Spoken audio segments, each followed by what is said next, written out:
Hello, everyone, and welcome back to Honey, We're Home. I'm Nicole Pellegrino. And I am Caroline Crawford Patterson. And we're so excited to be back with you guys today. I know we've had some really exciting discussions going on past episodes, which you all have been weighing in. So let me just tell you, we're not done with that topic. We're going to discuss it in the future more, I would say. But we wanted to break things up today a little bit. I know we touched on this in a past episode before, but we're getting into fall, we're getting into Q4, and I think it's so important this time of year to really buckle down prior to the new year and just like get your life together, get your shit together, and finish out the year strong. Because you don't want to get to December 31st and be like, I just wasted 3 months, you know? Yeah, and I was having this conversation the other day. Actually, went to lunch at the Boathouse, which was so magical and great thing to do if you're visiting New York in September. The weather is perfect. There's a lot of like transitional summer into fall stuff that's actually like better to do now. Yeah. But we were having this conversation about like one thing about getting older is that you actually can learn to plan for the new season so that like all of the things that you really want your season to encompass, like you've prepared for them and you've set them up. Like we just become more adults, right? So it's like, I know that I might want to go to this restaurant like over the holidays. And so I might go try to make that reservation now. Just like you get better at as you age. You only get, I saw this article that said, or it was for sure on Instagram, which is where we see all of our articles. That's where we get our news. That said you only get like 80 summers in your lifetime. And the conversation I had with my friends was, if you get 80 summers, how many of them are like good summers? And by that I mean 22 of them are being a child or in school. A solid 20 of them are you being like older. And then another 10 of them are probably that 20 to 30 range where we don't have money to travel. We are working. Like you can really narrow it down. When you break it down like that, you don't have that many summers that you really get to. This is going to sound really meta, but now that we're on the topic of like breaking down time, I was thinking this morning while I was doing my makeup, and you're reminding me of it. And it's going to sound like I smoked a fat blunt before this, so I forgive you. I didn't, forgive me. You. No, forgive me. I didn't do that, but just hear me out. When you really start to think about time, it is so scary of a thought. Yeah. Because what you just said, like you only have a couple summers in your 20s, in your 30s, like only a couple summers, only a couple falls, only a couple seasons of each season. When you break it down even more minutely into minutes, I had 20 more minutes this morning before I had to leave. And in my head, I was like, okay, that's a decent chunk of time. I'm on my last steps of my makeup. I know in my head what I'm going to throw on for my outfit.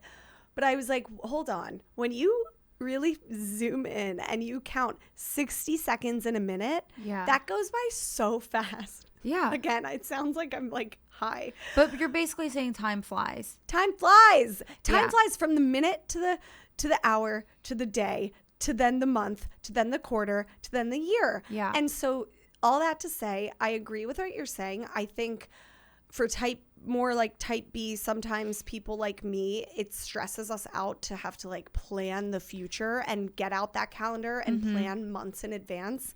However, when I do that, I just find that I'm so much happier, and I actually get to do the things that I want to do instead of letting the seasons fly past me and saying, oh, I wish we did that pumpkin patch. I wish I took that painting class that I always was talking about. I feel like we all have these friends in our lives. I'm thinking of my friend Kiki. She's always been the planner. She always has the great hard to get reservations, because if she wants a reservation in December, she's planning it in June. Sounds insane, but then once it rolls around, you're so happy she did it. And we're all so happy she did it. And I'm glad you're saying this, because this was the conversation I was having. It was myself, John, and our friend. And he's like, Caroline, we all talk about this like you're just a specific person. Like you're built to do that. You're built to plan for these things. Yeah. And so you are probably a little bit more hardwired to have stuff prepared going into it. I really am on the line of type A, type B. Same. But it's like, it's very possible for type B people to plan. Like, right. It is not impossible. And I hate that trope kind of that's like, oh, I'm just not a planner or whatever, because sometimes I'm not a planner. The point is, like, we all have stuff that we want to do, and we really need to practice living in the season that we're in. Like, not, and I don't mean like metaphorically, like the season. I'm not trying to be like woo woo, like the literal season, like fall, spring, whatever it is, like whatever your ideal fall looks like, you can have that if you are able to plan in advance, bar finances, bar schedule other people's weddings. Like there's a lot of other stuff that comes in the way. My thing is, like, I use that excuse of like, oh, but what if we can at that point? Well, then guess what? Most things you can just cancel. Yeah. God forbid. And there's a lot of stuff that's free also. Like I used to think, wow, living in New York, this is how I'm going to experience fall. Because in the South, we don't really get that true season. And then I was like, eventually, like one day I'll do those things, like take the train to a different town or do this or stay at a bed and breakfast. But that all costs money. And what I've realized is that I'm just full of excuses. Like it's $5 to get on the Metro North. I can take the train to a different town, walk around, go to a pumpkin patch, do whatever it is, and like come back at the end of the day. Yeah. Like I just was full of excuses. Doesn't have to be a full weekend trip. Or like you can just put pen to paper and make it happen. I think that what it really came down to was probably like being lazy and like the anxiety of planning ahead, or getting a Christmas tree in New York is so expensive, but it's something that I am serious about every year. Like that's a non-negotiable for me, is having a real Christmas tree. And if I were less lazy, I would coordinate renting a zip car to go outside of the city to like get our own tree, put it on top of the car, bring it back home. And that would all in probably be less expensive than me going down the street to get a big tree in the city. Right. Like if you want something, you've got to make it happen. You've got to just do it. So that's like, we're going to talk in this episode about tips for doing that in each category of our lives. I will admit this episode was kind of inspired by Tinks. I know you probably didn't listen, but because we didn't even talk about this before, but I'm a huge fan of her podcast. Sometimes I'll like dabble with it. Huge fan of her in general. She did kind of a similar episode. It was like a fall vibes to-do list, like being productive, where she mentioned things like make your doctor's appointments, like be on top of all that stuff, which is super smart. So highly suggest listening to that. I'm going to try to not be like redundant in our things, because I think we just have so much to add to that, and it got me inspired, because like this is truly like I've been telling everyone in my life, I'm like, this fall, summer was crazy. I'm getting my life together, and I'm getting You're on more my like grind. ready to organize in the fall. I'm ready to like enjoy the fall season and be present. Like I think we can do both. I do too. I 100% believe that. Yeah. Well, because I think like getting organized in the fall will thus allow us to enjoy. Yeah, when you're organized, you're a little bit more laid back about doing things. Yeah. At the end of the day, anything that you can do, I personally feel like anything you're doing can be romanticized. Like if you just take a little extra time, you know, to make it that way. And it just builds core memories to me. And being, like you said, present. Like this is all kind of laddering into like how to be the most present. As I have my notifications dinging in the background as we speak. I tried to take a nap earlier today. Like my phone wouldn't buzzing every 5 seconds. And I'm like, Siri, I just flashed back to a time when like I could go all day without somebody texting me. And I'm like, what the F happened? Like my phone will not stop buzzing and people not. And then John called me and I'm like, oh my God. He's like, what? And I'm like, I cannot take a nap. He's like, do you not know how to put your phone on Do Not Disturb? Like, are you? Do Not Disturb. My phone just goes on it without me asking it to. I think it's the universe being like, do it. And I don't know how to get it off. You know, I'm like 85 when it comes to my phone. Okay, we have a couple different categories here of just like our recommendations of what to do, what to eat, what to watch, what to read, what to do with your life in the fall in this Q4. So the first one, we're going to talk about wellness, because that's really the crux of everything I do, is always trying to feel good.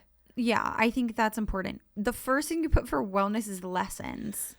So here's the thing. Okay, because I want to hear about this. I think like we've talked about this before, but just to summarize, as you get into your 30s, you start to feel like life is kind of over at some points, and like you've got to only work towards being financially successful and only work towards your relationship and your family and your building of your house and everything.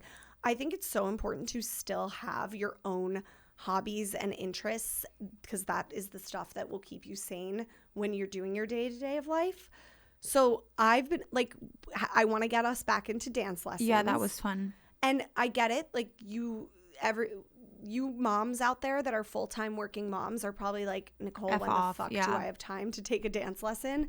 Totally get that. But even if you can get out like once a month for something that you've been talking about wanting to do, maybe you've always wanted to do that pottery class, or I know we've always wanted to do like a painting. The other day we were at an event and all these people were talking about, if for our New York City girls out there, there's this place called Happy Medium that everyone was raving about. And they do like art classes, like painting, and it's like beginner stuff. But then you walk away with a good painting. Oh, yeah. So I'm signing us up for that. Like, yes, but almost like better. Okay, like fun. You learn like real skills. Well, I think something that we could probably debunk right here is the fact that when you sign up for classes, it's like a weekly thing. And people don't have time for that. Like, moms definitely don't have time for that, like, most of the time. And so I think that can like scare you off or say like that I'm not going to do anything at all. But like even doing like one cool class a quarter is like something cool to look forward to. You don't have to do it like once a month. Yeah, I agree. Or like I really want to get back into tennis lessons, because I played in high school. I've had a tennis past. And I think like a good way to make I don't know if the fall time is the time for that. No, there's indoor courts. So I'm going to find it indoor. Yeah. Okay. So I know I thought of all this. But, like, I think a good way to make time for something like that is, like, you might be out there doing workout classes in the mornings or doing your gym time as your workout. Just substitute in a tennis lesson. Again, if you have the funds, this all adds up. But I think, like, you can just make the time for these. Okay, so the next one is clean out your entire house or apartment room by room. That's a great one. Everybody always says spring cleaning, and, like, there is a literal time in like the Northeast during the spring where it's fake spring, and like March it feels like winter still, but you like want to be outside and you want it to be spring. That's a good spring cleaning time for people that live in like cold weather climates, because you still can't go outside. For the rest of the world, that's not really the case. Like people are ready to be outside and they can be outside, and it's like starting to get warmer. Fall is such a good time for this. Like as you start like when it starts getting colder and you're inside, the in-home not even just the cleaning. Once you get done with the cleaning is step one. Then you get to do these projects. Fall is the time for home projects. I put probably 17 asterisks next to this one, because I really think this is step one for me. This weekend, mark my effing words, I am going through every single room in my apartment, starting with the bathroom, and I am just throwing out a bunch of stuff. I'm going to donate what I can. I'm going to recycle what I can. I'm going to be sustainable. But everything in my life, anytime I'm stressed or chaotic, it's truly because my space is. And I talk such a big talk when I say, like, I'm going to get my life together. I'm going to clean my apartment.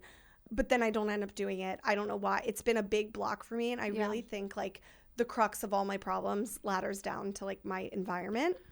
So, well, it's a bigger task than people make it seem. Like, if you're in a larger home, maybe you don't have this issue, even though I feel like a lot of my friends would probably agree with me on this, that cleaning it is only half the battle. You have to organize it so that it stays clean, and not only stays clean, but becomes easier to clean. Like, things need places to go so that then you can put them away. Like, if you have a million kids' toys, but you don't have a basket for the kids' toys, when you could say, oh, I'm going to clean it up, but cleaning it up, what does that entail? Where are you going to put the toys? There's nowhere for them to go. Like, you need to order the supplies. Yeah, having organization. And the space for them. That's our struggle. Like, it just adds another layer, another suburban privilege. It takes more time to do that. Like, you have to get a little bit more, like, creative with it. But once you do, it's, like, extremely beneficial to your, like, day-to-day quality of life. Right. Like, I have a mirror waiting to be hung up. I have a art waiting to be hung up. I will refuse to, because you can't walk in our kitchen right now. There's just product everywhere from this past week. And so I'll keep you guys posted because I really think we all just need to purge together. Feel like a lot of you guys probably know this, that I have the like office space in our apartment that has just been like, it's so cute, but it's been non-functional for 2 years because it holds everything extra. And I finally cleaned it out. What was it? I was so jealous. Like it was like a month ago or something. Of course, like right before we're about to leave our apartment. But I've been working there every day since, and I've been so much more productive. I'm jealous because like literally our office has a drying rack in the background. Mike has to blur the background of his Zoom meetings because he's like, I can't show this in the background. There's like an old broken bookshelf. We are the hoarding house. We look like hoarders. We should be on an episode of Hoarders, and it's getting disgusting. But it makes a huge difference having a clean, this is not like there's nothing new under the sun, but yeah, it's not an underrated piece of advice, I would say. Right. Well, and if any of you guys have like tips, or could like get me an access to Marie Kondo to come over and help me, I really think that could help. What about an organizer? My friends love the home edit. I know. I need to dabble in that. Okay. Or I need to hire an organizer, or I just need to fucking do it. And look at me, I'm making excuses. I just need to like put on a podcast and go. It just takes a lot longer than you think it's going to take. And clean your baseboards, for the love of God. I please. Never have, but I need to. I know. No, my mom used to always, that was a chore growing up. Yeah, no, because they do need to be cleaned. I wrote down my throat. Get confrontational, set boundaries. I don't know what you mean by this. I feel like this is in every... I know. Yeah. Well, okay. Confrontational, whether it's for work, whether it is in your relationship, whether it's with your in-laws, which I know a lot of you have situations where you need to do this, just start getting to the point and saying what you mean. It will save you so much time. I know I'm being vague right now. Like I have things with work that I'm starting to employ this tactic more. And the more I do it, I'm a people pleaser in me. I'm always like, oh, but they'll think I hate them. They'll think, no, if you say what you're asking for in a nice, respectful way, people actually respect you a lot more and respond really a lot better. And you end up all being more productive, all more efficient. Well, people don't mind directness. Yeah. Like, I think people mind being lied to or feeling like they were manipulated. I know people don't like feeling like they're being spoken to or treated as if they're like dumb. I also feel like the initial MO of people like is not to hurt somebody else's feelings. Yeah. So no one likes to feel like they're doing something wrong just because the other person like didn't communicate with them. Right. That's where I'll give people like the benefit of the doubt, or I'll try to like nicely get them to go in the direction I want without really being direct about it, and like try to nicely get them to the conclusion when really I can just simply kindly ask and say. Yeah. So we're done beating around the bush. I actually do really like that advice. And you can totally use that with your in-laws, and fall actually is a good time to do that in that sense of like it's coming up on the holidays. Just say now. I think I've had this realization. Well, I've known this for a while, but I've seen it sort of like play out more recently. When you have a relationship with somebody where you can be direct with them, it's typically a healthier relationship. You're not operating as if you're like scared to hurt their feelings or walking on eggshells. Like you also aren't scared to say what you feel or say what you want. And in turn, they're not either. Like, I'm not talking about a one-sided situation. I'm talking about when both parties feel comfortable to be blunt and direct. It's a healthier relationship, and there's room for a lot more growth. Because I can just say what I want, and then you can just say right back to me if you don't agree. Like, yeah. Or if that's not what you want. And therein lies like the whole solution. Now we're in like ground zero of finding a solution instead of like fighting. Like, it's just out there. I want this and you don't want it. Great. Well, at least we said it. Now we've got to figure out how to come to the same page. Yeah. This really is the time of year too where like the in-laws start. It's not in every family, but in a lot of cases, your in-laws or your own parents and your own family will start reaching out and being like, what are we doing for Christmas? What are we doing for Thanksgiving? If they haven't already. So this is like in the past, I would be too nice, for example, and maybe to my in-laws, I'd be like, oh no, like we'll definitely come by. We'll definitely, but instead like a tangible, don't get their hopes up. Don't get hopes up. A tangible example of this would just be like, hey, listen, we haven't gotten that far yet. We don't know yet. We cannot guarantee our presence at your house, at my family's, at anybody's yet. But we'll let you know as soon as we can, and let me discuss it with my partner. Like, it just takes a lot of balls. And maybe we're all there together now finally where we can have the balls to do it. But this is one update is I think I did get like the joint Thanksgiving thing figured out. So I think we're going to do it this year. So that's good. But that also took confrontation. It would not have gotten done without confrontation. And I will say this right now because I don't think she'll mind me saying this. My mother-in-law came back to John and was like, I just want to say good for you guys for being confrontational about this and pushing it because we didn't. Wow. When we were, she was like, I didn't even think about it. I wasn't even thinking about it. And maybe that's like on me, but I just didn't approach it that way when we first got married, and it caused conflict later on. She's like, good for you guys for just feeling so inclined to like, or like called to just figure it out now and be, you guys were confrontational about it. You got it squared away. And now there will never be this like disconnect between you and Caroline on who's spending what holiday where it's going. And there's no like resentment or like quiet animosity going on.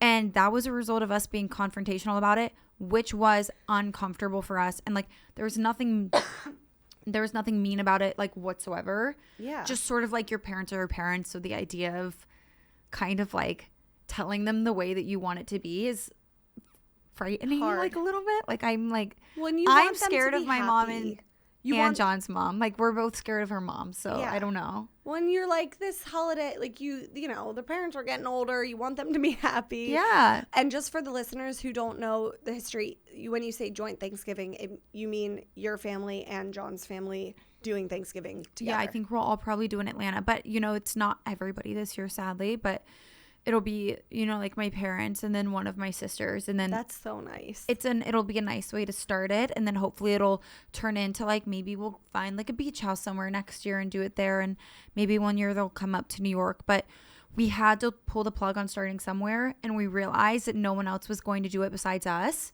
Yeah. No matter how many times we expressed that we wanted it to happen to our parents. And listen, like we're very respectful of the parental dynamic. We're not those people that are like your parents are your equals. Like that's not how we roll. Like our moms are the head of our households respectively. Like we have a ton of respect for them. Like our dads as well. Like they run like the household as far as like we're concerned. And so we're very respectful of our parents. Like we're not going to tell them the way that it like has to be. So it was nerve-wracking, but you just want everyone to be together. I mean, it turned out very, very well. And I think like it is a good time to start. We can all grow some balls together, I guess, and do it. But we'll talk about the holiday dynamics as we get in the future. Okay, the next one, complete that big task that you've been procrastinating. And when I say big task, maybe that's just booking one doctor's appointment or like an annoying thing. Like I have this random lump on my leg. It's a long story that I need to get taken off. Like I am going to book that appointment. Maybe it's and do that appointment. Maybe it's finding a therapist, aka my big task. I'm going to actually do it. I've been talking to a couple. I'm very picky. But I'm going to check that off. Like just complete the task that you've been putting off. Finalize designing the website, finalize the make the plan, home clean out, finalize the preschool research for you young moms. I don't know, plan the group trip, like do the things, like take lead, just check it off the list. Okay, volunteer, give back. That's always a great thing. That always, like, this will just put you in good karma, good spirits, good confidence going into the holiday season. If you're doing something to give back to others, I get it. Not everybody can dedicate like hours per week to go volunteer at a hospital. That's totally fine. Donate a bag of clothes to Goodwill, to the homeless shelter. book one day to do like a soup kitchen as it's getting into the colder months. Like book that to have that to look forward to. Make it a date. Like just do something to give back to others. I feel like I always get this weird guilt complex because everyone in my family is in the medical field and dedicating their lives to helping others. Yeah. Well, technically Jenna does aesthetic sales, which in a way is helping us. But the other people in my family are like nurses and doctors and people. So I'm always like, ugh, like what am I doing? So that's why I'm always such a advocate for volunteering. Something I've always wanted to do that I feel like if was planned correctly, we could, is like we orchestrate like a drive through the podcast, which is like, I'd love to do that. Like if you're in New York basically and you go do your like home closet clean out and you have an extra jacket or extra socks or whatever it is, if we could like organize like a drop off place where you could Uber Messenger it or, you know, whatever. That's just the easiest thing to do in New York usually. And honey, we're donating. And no, yeah, I mean, we can like orchestrate getting a lot of stuff together and then eventually we could make it like canned goods or whatever. But for like us, we can easily take a day and like go distribute these things or find centers to like bring them to and like do that research. But like half the battle is like figuring out where to take it or the right place to take it. So I kind of had this thought last year and was like, I don't know how well it would work, but we could do it this year, which we're like even starting honestly now, where it's like if you go start cleaning stuff out and we give you a place to like basically drop it off with us, we'll like handle it. Yeah, we'll talk to an organization. Yeah. I love that. We're giving back is happening this fall. The next thing is way different, but get a fall manicure. If you're transitioning to the fall season, I love a brown. Like I love a brown long nail for the beginning of fall. Ooh, I love a brown long nail with maybe a little chrome. Yeah, on top. Agreed. I try to go rogue with the chrome though. Sometimes it's like goes badly. But you don't. It's just the one time she gave you the wrong chrome. The red chrome. We all know. We don't need to rehash the red chrome. No. So I love that though. I think like little beauty things like that tie into the season, as girly and stupid as it may sound, it actually lifts the mood so much. Oh yeah, because you need something to like snap you into something new. Like the other thing I said was like new hair. Like go to your fall hair. Even my hair girl recently was like, I would love for you to come in the beginning of fall and I'm gonna put a darker gloss on your hair and make it like really punchy for fall. I'm like, that makes me excited. Hairstylists get so giddy about changing clients' hair into fall, and I get why, because it's like art for them. However, I get yourself a good set of friends who will be honest with you. I texted my high school friends the other day. I'm going to post this screenshot because it's so funny. I texted them and I was like, should I dye my hair brunette? Like, should I fully go brunette? All the girlies are doing it. All these cute blonde influencers. And they said absolutely not. Well, and they were just like, no. Like, with like kindly no. Yeah.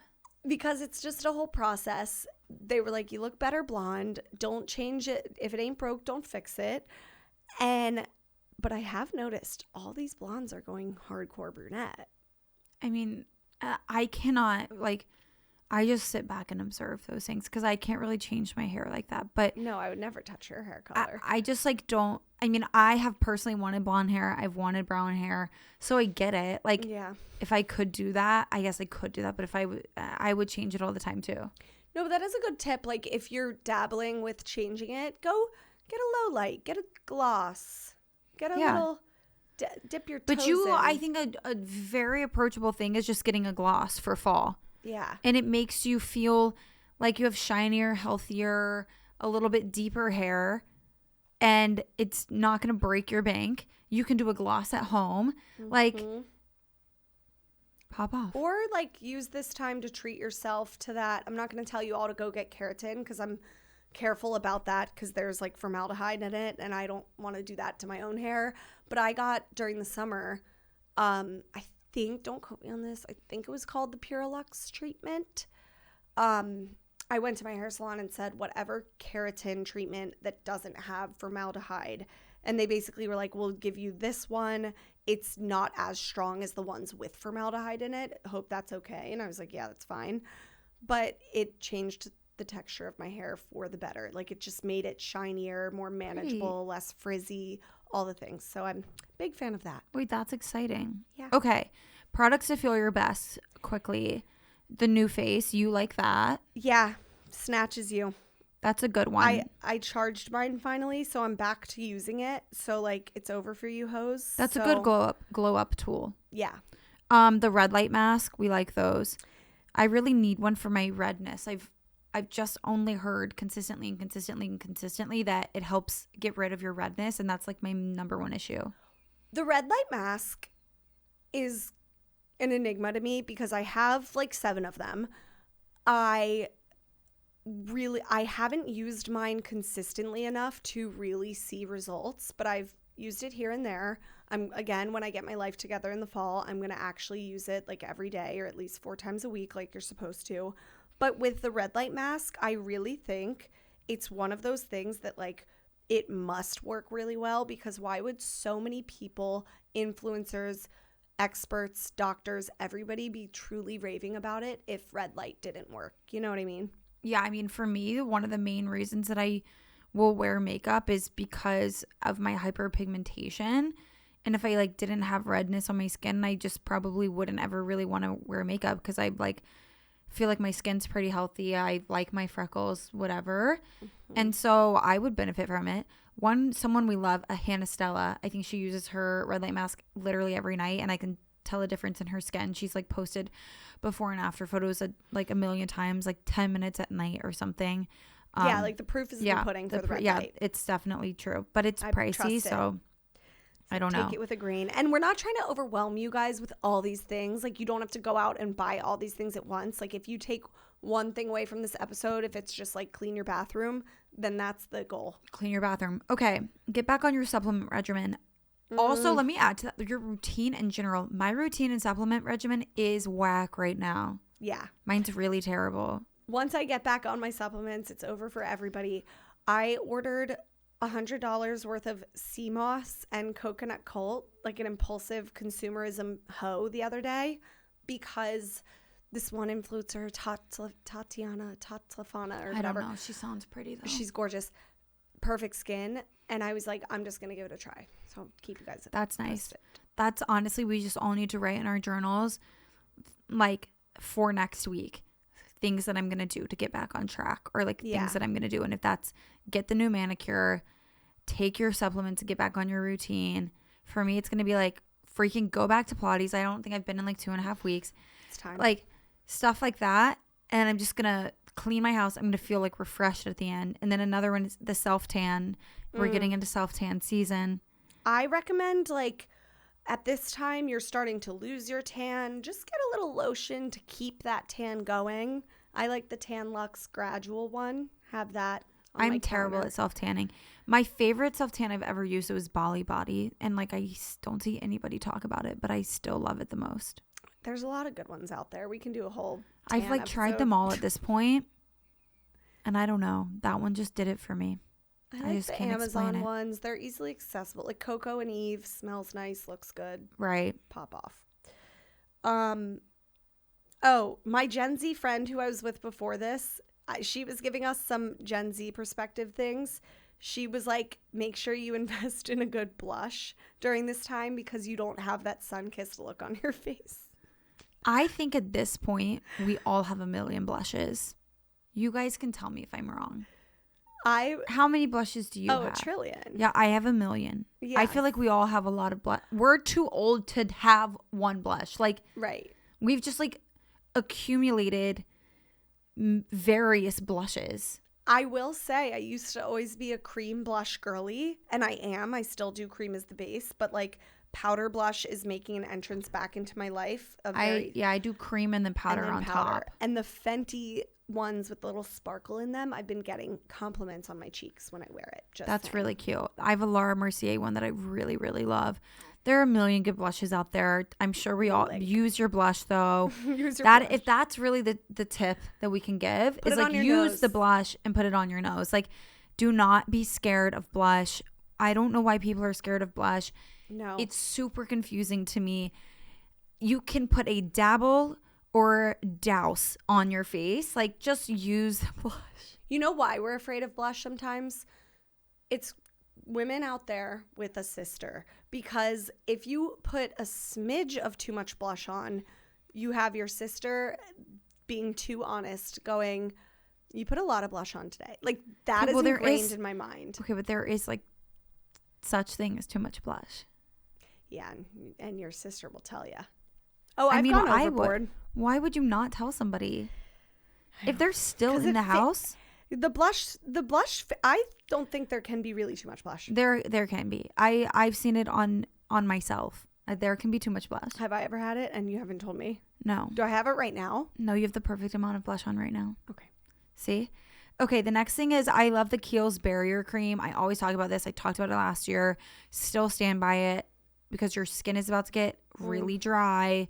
I love putting that on at night. You guys know I like putting on at night, but especially as we go into the fall season, I like to put it on top of my daytime skincare, and it acts as a really great primer for your makeup. And it's just a barrier cream. It locks everything in. It helps with like intense moisture, especially like as it gets colder. I agree. Kiehl's is tried and true. I've been getting one patch, and I know a lot of you get this too because you DM me about it, of eczema on my left eyelid that will not go away. No. And the only thing that kind of like calms it down and subsides it is that Kiehl's avocado stuff. Yeah, the Kiehl's is all I get. That I get eczema patches on my legs. This is not an ad for Kiehl's. No, it's not. But the next one I put is like a good body lotion, and I did put the Kiehl's, the Cream Day Corp lotion in it. It's like the original body lotion. Mm-hmm. It doesn't have any coconut in it, so I can use it. And I genuinely like continue to go back to that. I don't even have it right now, but every time I put lotion on, I'm like, it would be better if it was the Kiehl's one.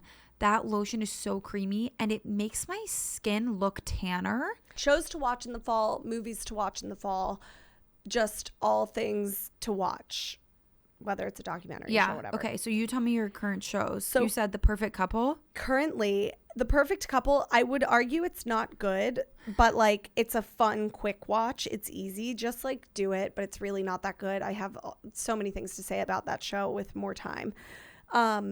But like it's fine. Dakota Fanning is really good in it. Nicole Kidman is really good in it. Megan Fahey carries the show on her back as well. Other than that, yeah. So watch that, quick, easy on Netflix. Tell Me Lies on Hulu. You guys know I love that. Watching that right now. The Mormon Wives documentary. Everybody watch that. I've started it. In my free time, I'm trying to get through it. But it's so funny and like fun to watch. And everybody's talking about it. And then everyone's talking about Chimp Crazy. So that's on my list. I have not started. Okay. My current shows that I've liked recently are Loot. Great. Have you watched it? No, with Maya Rudolph. Yeah. I've heard. Great, lighthearted show. Apple TV, right? Yeah. Acapulco, also on Apple TV. Great. Like, I think it's a funnier Palm Royale if people watched Palm Royale when it came out. Super, super great. And there are multiple seasons, so like you've got stuff to watch. And then if you guys haven't watched Ted Lasso, this is a really good time to get into it. They're coming out with a new season, probably next year. But Ted Lasso, literally greatest show of all time. So that's what Mike says. I mean, you need to watch it. All three of those are great couples shows, I would say. We started Ted Lasso, and it's still on the list. And so far, so very good. But we started at midnight. Like, this is where the routine comes into play. Yeah, you've got to start at a different time probably. But a 10 out of 10 recommend. Yeah. And then my comfort shows are New Girl, Friends, Modern Family, and How I Met Your Mother.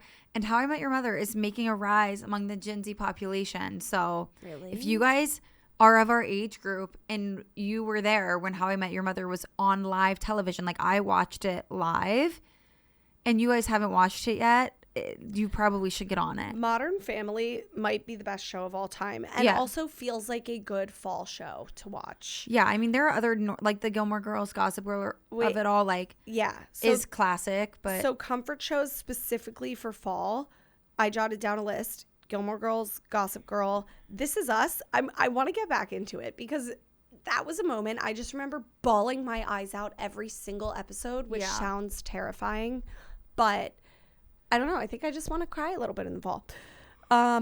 Pretty Little Liars. I look like I'm trying to be in the show today if you're watching this on YouTube and see my outfit. But that's just feels like a really good fall show. Cozy vibes. Friday Night Lights because of like football season. Back to football. Schitt's Creek. That's a good one. Schitt's Creek is up there. That and Modern Family might be my 2 favorite sitcoms of all time. Stranger Things. One of my favorite network shows of all time. I want to rewatch it like 10 times in a row. Have you ever seen it? I've seen some of it. I don't know why. I feel like you wouldn't like it. No, I didn't like it. There's 2 types of girls. I didn't like one it. who loves Stranger Things and one who doesn't. No, I didn't like it. I just said doesn't like you. I just like used your accent. Wait, I love Stranger Things. No. Like I've been praying for the next season. That's like too much for me. Like I'm an anxious girly. I don't want to think about that happening in the real world, and like I will think that it will. No, it's so good. I don't know. Like you wouldn't think I would like it because it's about young little kids. Usually I like shows about people my age because whatever. But oh my God, I love it. No, I hate it. I wrote down Only Murders in the Building. Not a personal rec because I've never seen one single minute of it, but people rave about it. People do like it. And I feel like it goes with fall. The other thing that piggybacking off the Friday Night Lights thing, embrace like the sports girl season this year. Yeah. Like going out and watching games is fun for people our age. Like this is a vibe. Like on Saturdays, having a reason to go sit somewhere at 11 a.m. at 1 p.m. and get together with friends and get drinks and put on a cute little sporty outfit. Like I'm doing my hair and makeup for this because like this is my Saturday and I'm just having a good time around people that are all energetic. It's been a sports summer. We've had the Olympics. We've had the US Open. Like we're all into it this year. Just keep it going. I like the camaraderie of everybody being in a bar, rooting for something. But the food is really good. The drinks. Yeah. And coming from a non-sports watcher, when I don't watch the games. I just watch the people. But hear me out. After you're done talking to the people, because the people of it is so fun. Going to a game is so fun. If I go to a game, I'm watching. I'm sad. Yeah. But even just like watching on TV, Mike will beg me to watch football with him. And the few times in our lives that I have, when I focus on the game and actually like get into it, it's kind of enjoyable. Like, yeah.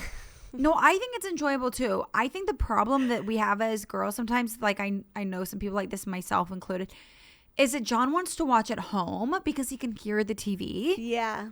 And I'm like, no, so let's make it I don't want to just sit next to you on the couch and watch the TV. I want the vibe. Yeah. So the compromise is like, I'm so down to like spend Saturdays doing that right now. And when the weather is crisp and it's like perfect and everyone's out and about, we've got to go out though. Yeah. Like if you can find somewhere or I find somewhere that you can hear the TV and there are enough TVs to see and you don't mind watching it out, then I'm down to hang out with you and I'm not going to be annoyed at you for watching games all day because I'm also like entertained. My other favorite thing to do if you're not going out like that, because I agree that adds to the whole ambiance and vibe and turns into a fun day for both of you. But if you're not and you're watching sports at home, he's watching sports at home, you can like pretend to participate for 2 seconds, make some fun wings for both of you. Yum, you get to eat that. Then grab a bowl of the food you made, grab that cheese board and go watch something else. Scurry into the bedroom and put on your comfort show. Like before at this time in our lives, before we have children of our own and it's just us and the dog, I am cherishing those Sundays when Mike is going ham on football at one after the other and I get to just rot. Yeah. I'm so excited for that. And then I wrote down American Horror Story because it's a comedic show at this point. But it's also like obviously getting into fall. So we did a what to read category, but I think there is one that's just outstanding, which is basically just join a book club for the vibes. Fall is a great time to be in a book club. People are traveling less. You'll see more people. It's just fun. It's set aside time to see the girls. Mm-hmm. I would also like to say, let us know if you guys want us to do some sort of Honey, We're Home book club, because I feel like we've said this before. And I feel like if we even just get all reading the same book at one time and like give ourselves a month and a half or whatever the fuck we need to read it and then do a quick discussion about it, it could be like a mini book club for us. Yeah, So let us know if you'd be interested in that or if you're like, no, too much. Okay, so fall fashion, let's discuss. Okay. So a lot of these came from my Gen Z girl because I was sitting with her and I was like, what are the girlies wearing? She had a very specific one. She said Reformation stud jeans. And then she was like, there's very good I'm looking dupes, them up though. right now. There's dupes on the Gap. There's dupes in other places that are trustworthy if you don't want to drop the pretty penny. Yeah. It's more of an edgier look. Okay. But they're the cute. J. Crew ones, to me, are better. But, like, they're cute. I don't know if they're, like, total cup of tea.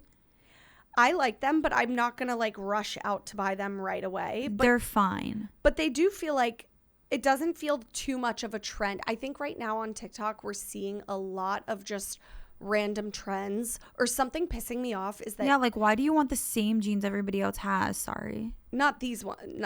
Not even these, but like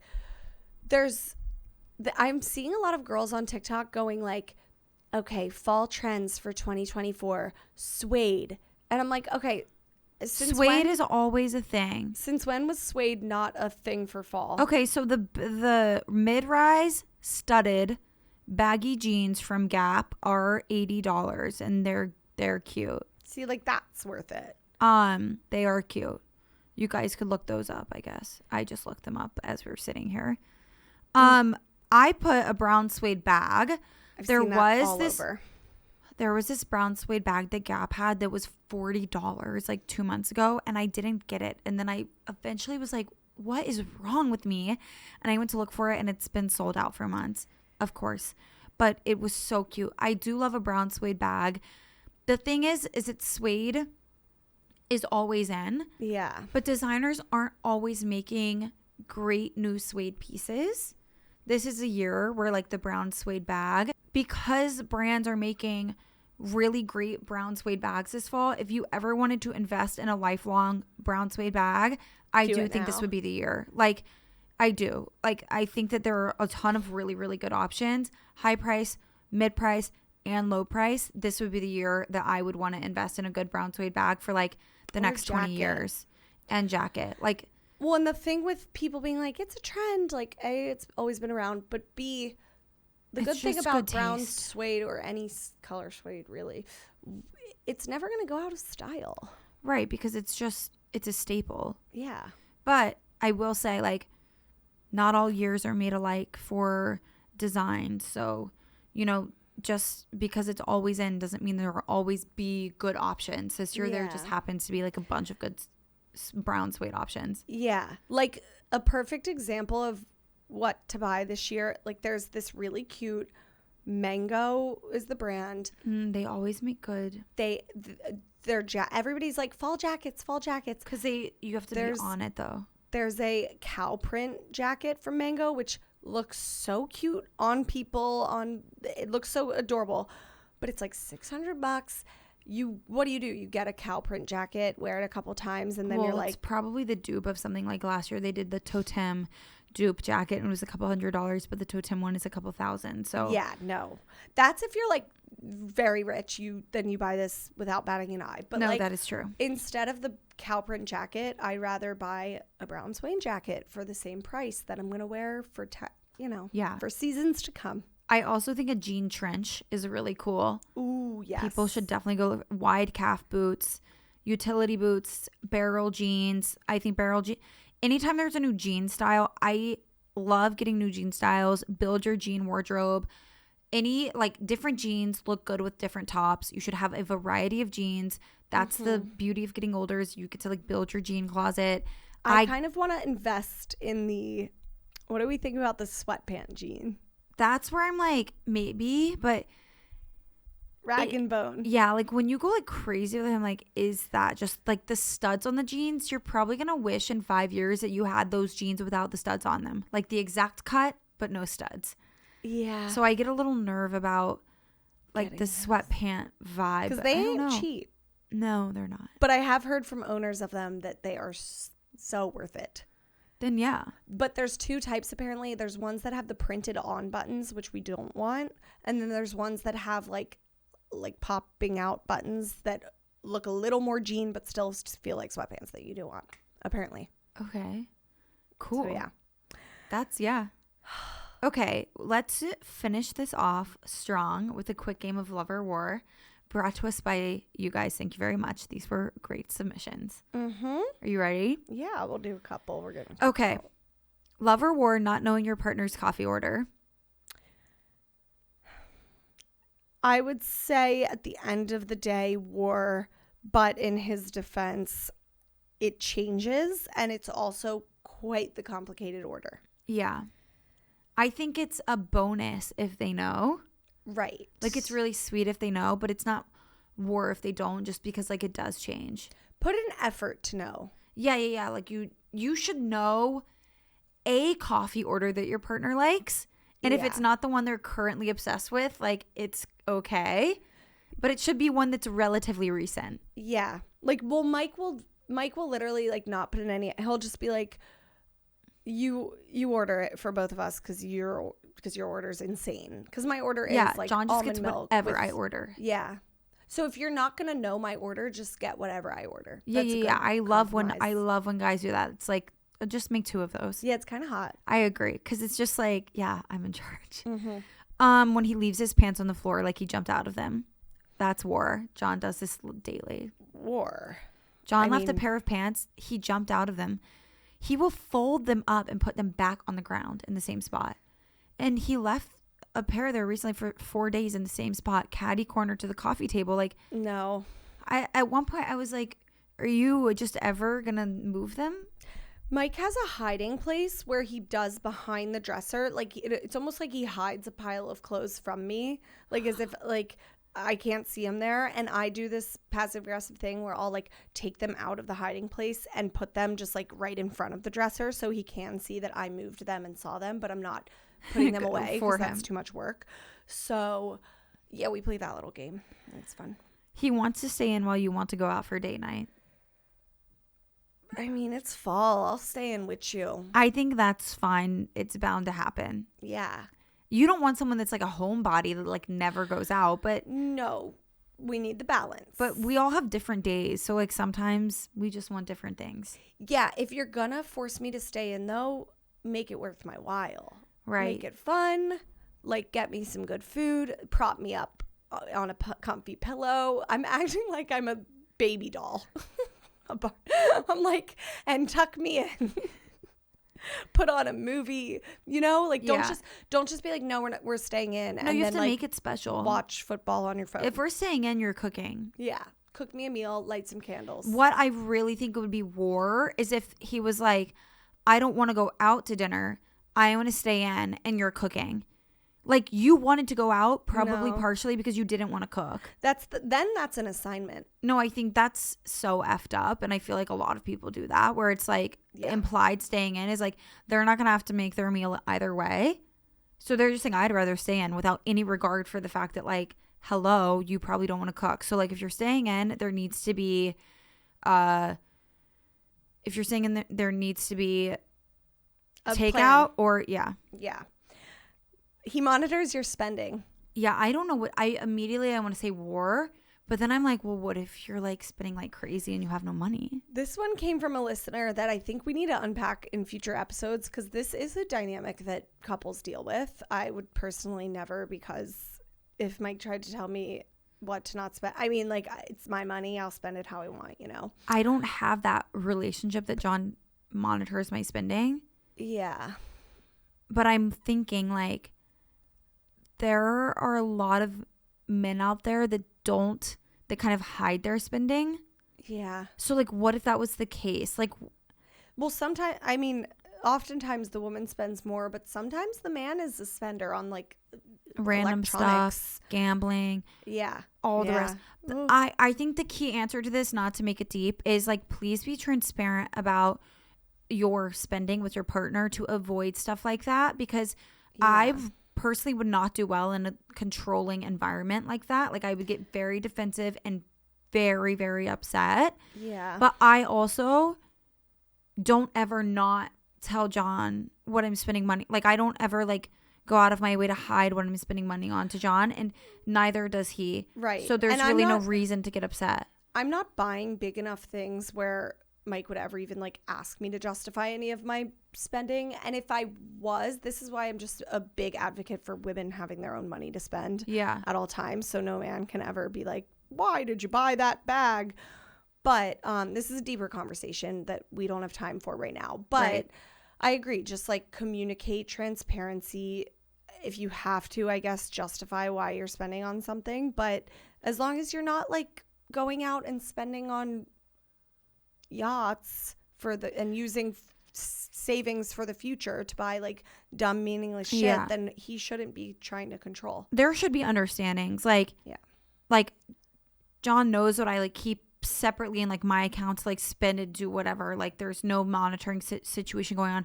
But I will say the one thing that I think is funny, I saw this on Grace and Frankie, the show, where they have like an agreed amount of money that it becomes their like discussion point. So like they can spend freely unless it's over X amount of money.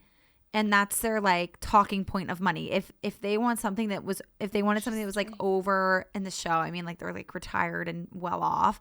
If they wanted something that was over like $2,000, like they had to tell the other person that they were buying it, or like discuss if they were purchasing it. So if you like came up with a number that was like, okay, over $400, we've gotta tell the other person, or like over $200 or whatever it is, not including gifts, of course, but like, I mean, I think that's a good, if that worked for you in your relationship, to say like transparency but not micromanaging. I like that. I also like just using this as a time to like schedule those financial meetings together, or if you have a financial advisor who's handling your future funds together, like use this time to get it organized and start planning for the future, because when you both know what your money is being invested towards or saving for, you're less inclined to just make random purchases that you don't need.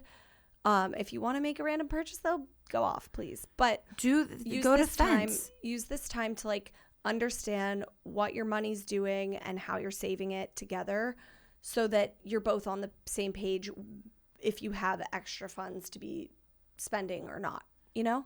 We talked about it once before, but FENCE, FENCE, it's financial therapy. Or sorry, it's FINCE. Financial therapy, it's great. They have so many great like financial therapists on there. John and I've done it. It's amazing. Like, I 100% recommend doing that. And just, you book it like you would book a BetterHelp session. An hour session. Chat about it, get in and out. Don't take advice from us on that. So good luck, baddies. You're going to have the best fall ever, and we will see you next week. We love you. Bye.